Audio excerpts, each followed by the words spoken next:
साथ ही जो खबरों में आगे बढ़ लेते हैं, न्यूज पंच की सबसे पहले बात करेंगे। 22 अप्रैल को पहलगाम आतंकी हमले के बाद एनआईए लगातार जांच कर रही है। कई लोगों से पूछताछ अभी हो चुकी है और कई से पूछताछ जारी है।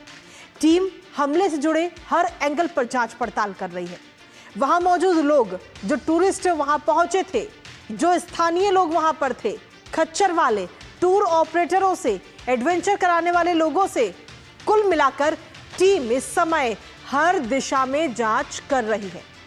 इसके साथ ही सरकार ने कश्मीर एक्शन लेते हुए कई सारे टूरिस्ट प्लेस, यानी कि जो पर्यटन के स्थल है जहां पर अधिकतर टूरिस्ट पहुंचते थे, उनको अस्थायी रूप से बंद करने के भी आदेश कश्मीर सरकार की तरफ से दिए गए।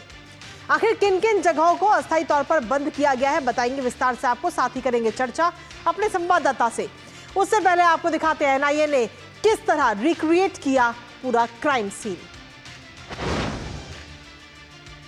तो पहलगाम हमले का जो सच है वो बहुत जल्द अब सामने आने वाला है, क्योंकि एनआईए इसमें लगातार एक के बाद एक जांच कर रही है।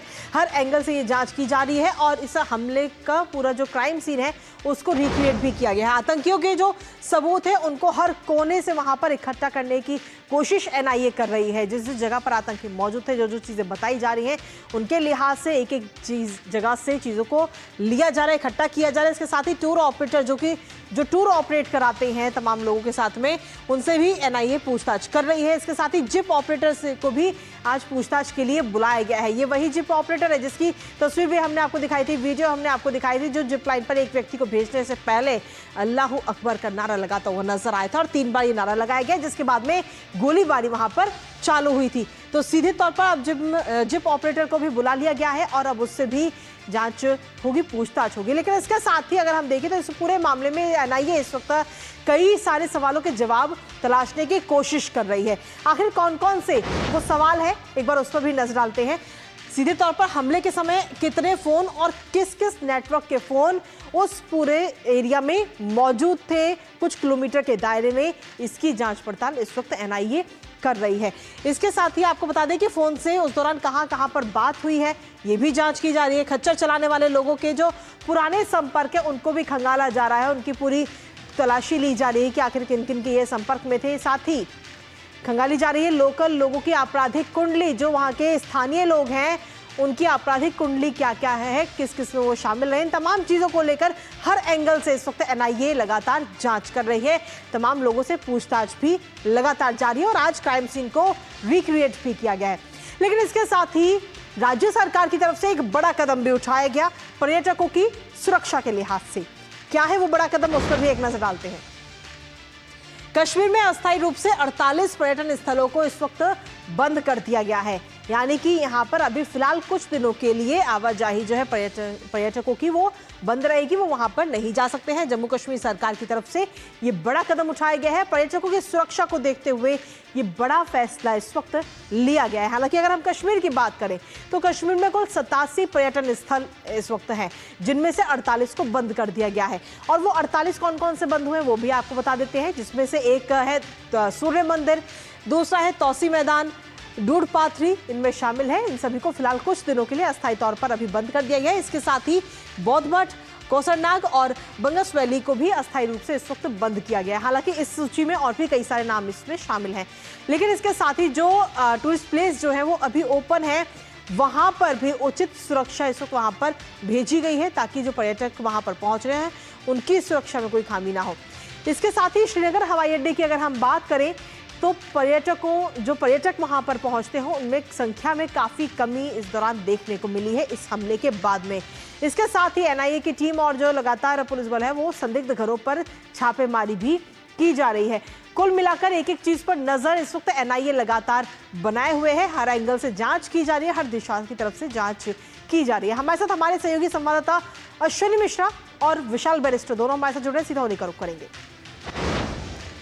सबसे पहले अश्विनी, आपके पास में आना चाहेंगे। आज क्राइम सीन को रिक्रिएट किया गया है एनआईए की तरफ से, एनआईए वहां पर पहुंची थी और एनआईए की तरफ से ये सीन रिक्रिएट किया गया, साथ ही तमाम लोगों से पूछताछ भी जारी है।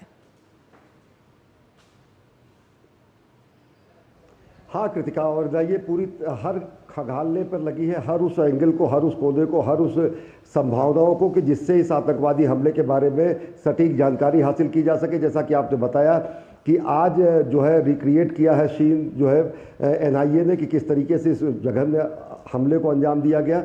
जिप लाइन जो ऑपरेटर है उससे पूछताछ की जा रही है, उसको आज समन किया गया था, उससे पूछताछ चल रही है। उसको एक पर्यटक ने बताया कि किस तरीके से जब गोलियों की आवाज़ सुनी तो उसने अल्लाह अकबर का नारा लगाया, अल्लाह अकबर का नारा लगाया और उसके बाद उसने छोड़ दिया जिप लाइन पर, और वो कैद भी हुआ है पूरी तरीके से। जो विजुअल्स हैं सोशल मीडिया पर है और सब जगहों पर दिखाए जा रहे हैं कि किस तरीके से वह व्यक्ति वहाँ पर था। तो ऋषि उस पर्यटक का नाम है, उसने कहा कि संलिप्तता या फिर उससे भी जानकारी हो सकती है।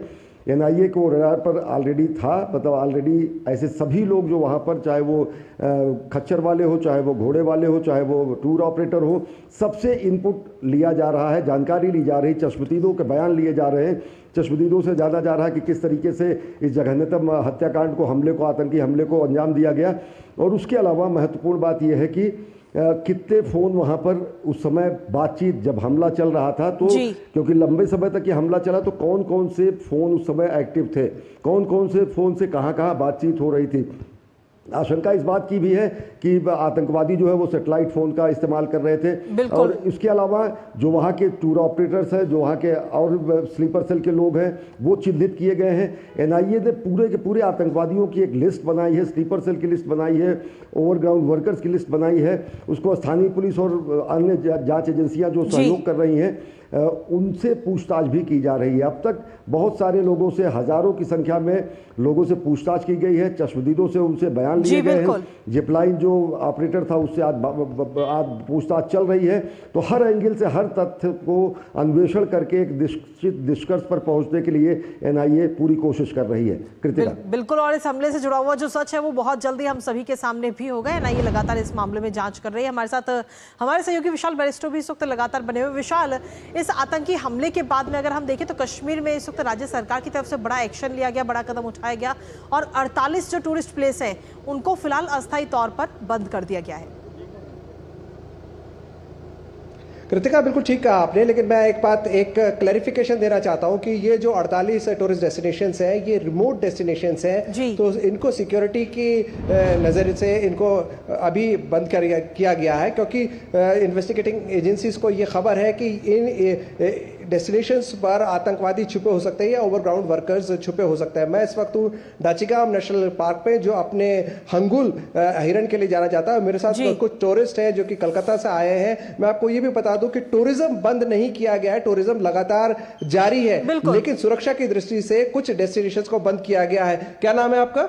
अभी कचारिया। अभी क्या बताइए कि अब तक आपका कैसा रहा है ट्रिप यहाँ पर? बहुत ही बढ़िया रहा है। हमें पहले से पता था कि पहलगाम बंद होगा, तो हमारा ट्रिप में थोड़ा सा इम्प्रोवाइजेशन लाया था।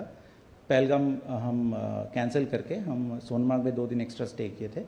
हम गुलमर्ग गए, 2 दिन स्टे किया, सोनमार्ग में 2 दिन, अभी श्रीनगर में कल से हूँ और 2 दिन रहेंगे। तो ओवरऑल जैसे बताया आपने कि कुछ टूरिस्ट स्पॉट जो बहुत ही इंपॉर्टेंट स्पॉट है उसको बंद किया गया। इंपॉर्टेंट डिस्टेंट है, काफ़ी रिमोट एरियाज में है। उनके साथ इनकी वाइफ भी है। मैं ये बता दूं कि डाचिगाम नेशनल पार्क में 1.5 किलोमीटर तक आप जा सकते हैं, टूरिस्ट जा सकते हैं। उसके आगे घना जंगल है, वहां पर जाने की मनाही है। आप यहाँ पर आए डाचिगाम में, आप यहाँ पर रेस्ट्रिक्शन लग गया है, कैसा लग रहा है आपको? आप पूरा एक्सप्लोर करना चाह रहे थे? नहीं, सिचुएशन समझ के हम लोग इधर आए हैं। इट्स नॉट लाइक दैट कि हम लोग ऐसे ही आ गए, because our flight was on 23rd और ये 22nd को जो ये हादसा हुआ है। So really sorry for that, but ठीक है, अभी जो रेस्ट्रिक्शन है, सिक्योरिटीज़ बढ़ाना चाहिए and security is there, so we as a tourist feeling free to visit. आपके साथ आपकी बेटी भी, क्या कहना चाहेंगे आप टूरिस्ट को जो बाहर से आने वाले हैं, यहाँ की हॉस्पिटैलिटी को लेकर? जी, यहाँ के लोग ऐसे बहुत ही ज़्यादा अच्छे हैं and they are very kind and welcoming. तो बिल्कुल विशाल, अगर कुल मिलाकर हम देखें तो जो टूरिस्ट है वो वहाँ पर लगातार अभी भी पहुँच रहे हैं। हालांकि संख्या की अगर हम बात करें तो संख्या में काफ़ी कमी देखने को मिली है। फिलहाल बहुत बहुत शुक्रिया विशाल आपका, और साथ ही अश्विनी आपका भी बहुत बहुत शुक्रिया तमाम जानकारी हमारे साथ साझा करने के लिए।